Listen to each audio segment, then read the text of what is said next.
I'd like to call the meeting to order. And Secretary, please call roll. Good afternoon, everybody.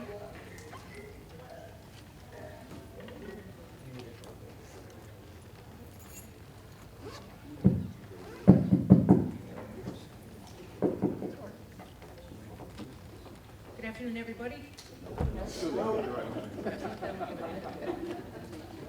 I'm Diane Daniels, new to the board, and I'm the secretary. I'm going to call roll call.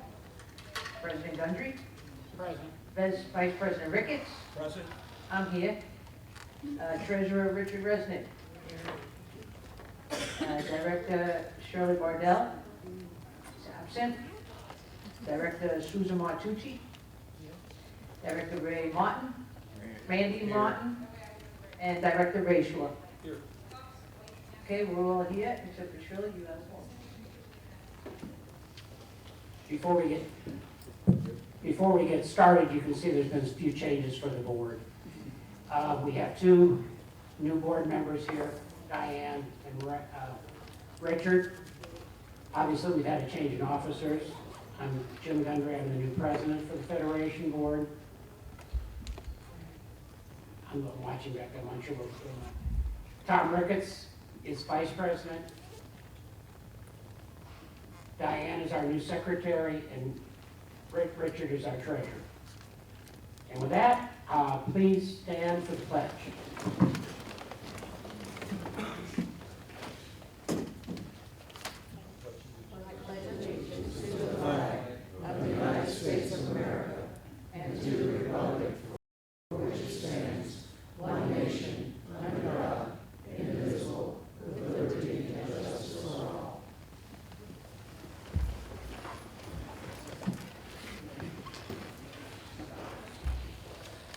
Now I'm going to call on Brian Burns and Adam Rolfington. I'm sorry, I forgot his last name completely, for our insurance presentation. I'm going to do what everybody else does. Good afternoon. My name is Adam Lopatin. I'm a senior vice president at USI Insurance, along with Brian Burns, who's also a senior vice president at USI Insurance. Welcome.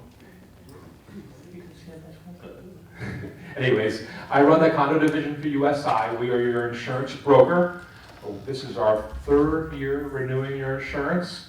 I kind of compare this to kind of like a Thanksgiving Day meal right now. Because, you know, you sit down and you eat your Thanksgiving meal in like 10 minutes, but meanwhile, it's been taking you weeks to prepare for it. So that's kind of like compared to it right now. We've been spending months working on the renewal, bidding it out, talking to carriers, negotiating premiums, but the whole presentation is probably only going to last maybe 10 minutes, not including Q&A. So I don't want you to think that because this is going to go pretty quickly that we have not put a ton of work in this. This has been a lot of work for the insurance committee, for the Federation board, and for our USI team.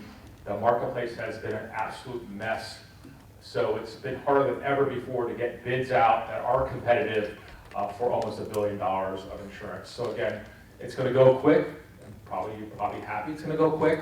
But again, I don't want the speed to make it think like we didn't put a lot of work into it, because again, there's a lot of hours of work into this. So most of you are aware that the insurance program for the Federation at Kings Point renews on April 14th. We've been out to bid. We have the program put together, and I'm going to take you through the highlights of that program, and then when I'm done, open it up for any questions and answers from the board or the owners. So right now, currently, our property carrier is Heritage Insurance. They're an admitted carrier in the state of Florida, protected by the Florida Insurance Guarantee Act. The insured value of that program currently right now which is the replacement cost of all the buildings. We're currently insured at a replacement cost of $832 million. Based on Florida Statute 718-111, we have to have an appraisal every 36 months and insure that. The board did have an appraisal. That new appraisal, the values are, I'm going to round it up, $1,082,000. So when we went out to bid this year, the values or replacement costs are 30% higher than they are currently. So even if the rates were the same, your premiums would approximately increase around 30% because now we're having to insure for roughly 30% more. The good news is with Heritage, they did offer a bid. It is still the most competitive bid. There were no changes in coverages at all. They still have replacement costs on roofs, regardless of how old the roofs are. The deductibles are exactly the same, 3% sinkhole, true sinkhole coverage, 5% calendar year per building hurricane deductible. There is ordinance of law coverage in there, wind-driven rain, sewers and backup drains, some limited mold coverage. It does include equipment breakdown coverage. The premium did increase, less than we had budgeted, but it did increase. So the new premium for the property insurance is $6,558,765. And then we did also get them to include the carports as well. So a couple things we were worried about this renewal was one, that was Heritage going to be able to offer renewal? 2, were they able to offer replacement costs on the roofs? And then 3, were they going to be able to offer the coverage for the carports? Because as you're aware, those are the most likely things that we saw in losses, and we did see losses due to Hurricane Ian. All 3 of those goals were achieved through our negotiations and your relationship and our relationship with Heritage. And the overall increase, which was substantial, was still less than we had budgeted. And then when I get done, I'll open it up for any question and answer. The next is the liability insurance. Same coverages, no decrease in coverages, no increase in deductibles. The premiums did increase. We are currently paying $259,000 for our general liability insurance. That increased to $340,000 per year. Again, defense costs outside the limit, $1 million per occurrence, $2 million aggregate. The crime, all those came out of under budget, same values as last year, same deductibles. Directors and officers coverage, is about 3 years ago, you had Travelers as the directors and officers coverage for all the associations under one policy with a $2 million limit that was shared among everybody, and defense costs were inside that limit. Therefore, all the attorney's fees will go to that limit. Travelers non-renewed us. We then wrote separate D&O directors and officers policies for every association. So now every association has their own D&O policy with a $1 million limit of liability, and defense costs are outside the limit. So unlimited defense costs. So the program that we have in place now, where is more expensive than we had 3 or 4 years ago, the coverage is significantly better. The workers' comp is slightly less. The cyber is exactly the same. The only other item that we had it is a change is the umbrella. The umbrella marketplace is an absolute mess right now. There used to be 20 carriers that specialize in association insurance that had basically slot rates that were very inexpensive. The majority of those programs are gone. There's probably about 3 of those left. We've submitted your account to all of them. They all declined due to different reasons. So right now you have a $25 million umbrella policy, which is a true umbrella. What the program is now going to be, it's going to be a $5 million excess policy. That policy is going to cover over the general liability, the hired and non-owned auto, and if any workers' comp. It is no longer going to be able to cover over your directors and officers coverage. So that is a decrease in coverage this year.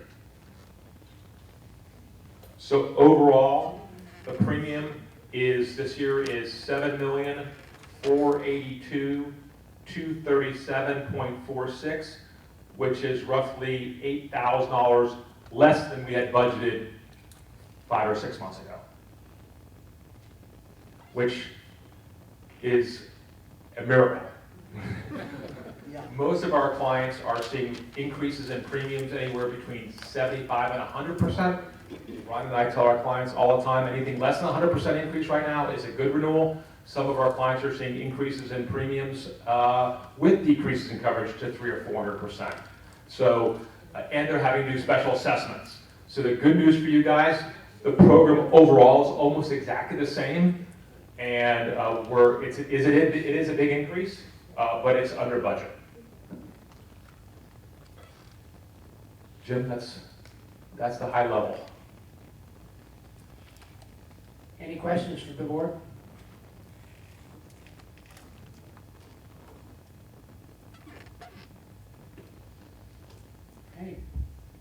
Can I get a motion to approve insurance? So moved. Second? Motion and seconded to approve the insurance program as outlined. All those in favor? Aye. Opposed? Obviously not. Then the board has passed the insurance program.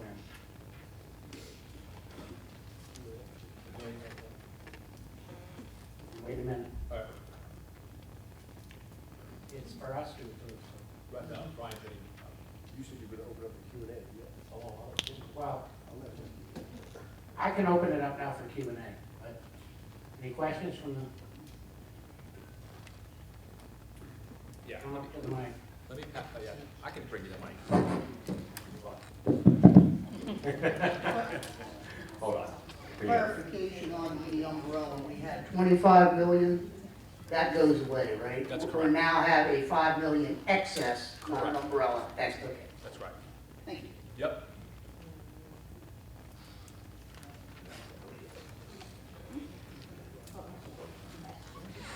Rodney Walker, Oak Tree Green. Question number one is, what is the projection, knowing that it's a year out, for next year? I have no idea. I need 6 lucky numbers for the lottery. too, while you're at it. Question number two is, there's been some write-ups in Tampa Bay Times specific to Heritage and Ian and what took place in Fort Myers, and specifically some concerns about what actually they're paying. How do we as a community, if we were to be hit, in some way mitigate that, address that? So there was an article, I think, in the Washington Post, and then it gets spread out. I don't think anybody writes anything locally, and then it spreads out nationally about Heritage and a couple other carriers that were taking adjusters' estimates and lowering them. First, I can tell you firsthand, I've never had an issue with Heritage paying claims. Matter of fact, we just had a bunch of our carports that were damaged by Hurricane Ian, and we've had no problem receiving payments. So I think what happened there was there were some adjusters maybe assigned to some condos that didn't know the condo statute, and they put things in there that were not supposed to be covered by the condo policy, so Heritage backed them out. So I think that's what happened. I don't know. I didn't do any investigations. I can just tell you firsthand, our experiences, first here at the Federation of Kings Point, we had no problem in paying any claims, and then two, we haven't not having any issues with them paying claims in the past. Thirdly, looking at the insurance and what it's cost us to this point, relative to the units that are in the front, the flat roof for the carports, how does that affect us overall versus the rest of the community? Yeah, right now, it's not negatively affecting anybody.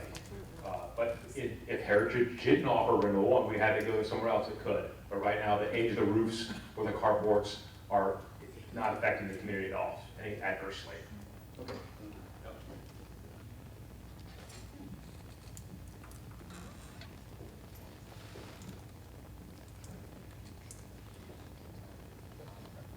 What percent increase was that over what you had last year? 55%. 55%.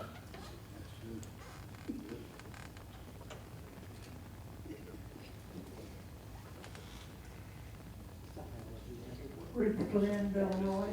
I guess this is really a question for Steve.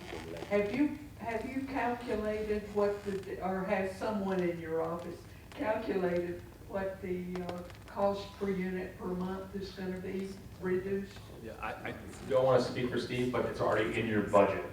So all these numbers are already figured in. Well, I know that it's in there. All of the budgeting for every association has been done, obviously. It kicked in on the first. And It's not less enough to make a difference. It's like $8,000 less on a $6 million budget. So even, and my understanding is even if you're less in your budget, they still don't reduce your monthly fees. the budget is going to be what is budgeted for your,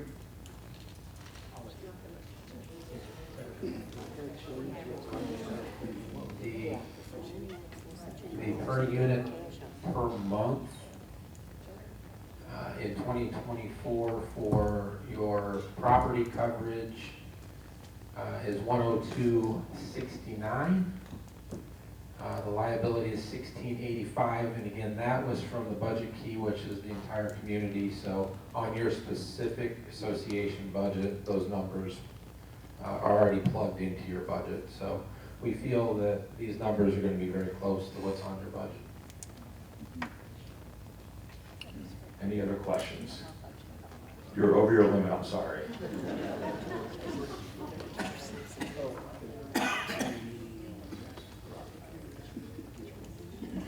Steve, specific to the budget, relative to the percentage change from last year, it was expected, or couldn't say that, we budgeted 55%, with the 30% being what the total community average was for the replacement costs. Our community came in at 27% replacement costs. Does that affect us directly in a change in the projected 55%? No, it was all blended. In terms of the insurance appraisals, they were all blended. And keep in mind, when we did that budget, we'd estimated your replacement cost values to only go up 20%. So we gave you a 55 estimated increase in rate, depending on the values going up 20%. The values actually went up 30%. So that really made our job a lot more difficult. Just a couple other facts is if you look at your general liability costs per unit, $60 a unit. $60 a unit per year. The average in Florida right now is between $100 and $150 per unit. So again, the bulk purchasing of the Federation was able to drive those rates down. Also, the per rate per $100 in replacement cost on the property side is 60 cents. If Heritage didn't offer renewal, you'd probably be paying $1 to $2 per $100 of property rate. So again, the program here is again, I don't want to sound like I'm tooting our own horn, but is significantly less than if you were in a condo by yourself without the leverage of the community purchasing behind you. Adam, Yeah. if I, and I may have this wrong, but the budget, the actual percentage went up 55%, but the forecast that we had done, I believe, was for 57%, so we're a little bit lower. And before I get off, I would like to thank the people that were on the committee with me because they're outstanding people. They knew a lot about insurance, and they asked a lot better questions most of the time than I was asking, so thank you very much for them. And I'll recognize them on the 13th.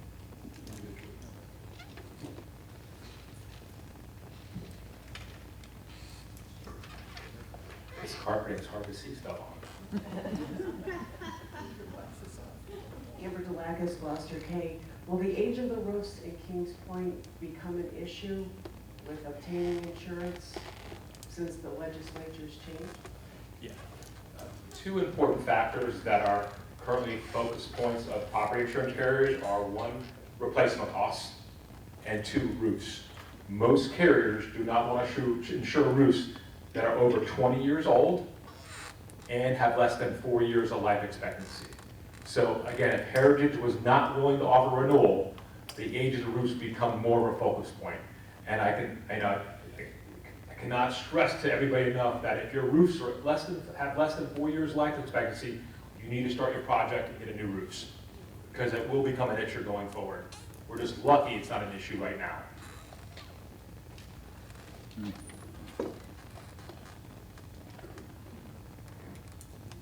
Anyone else?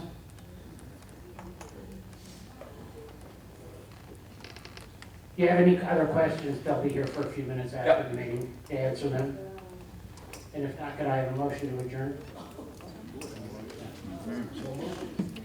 Meeting adjourned. Thank you for coming.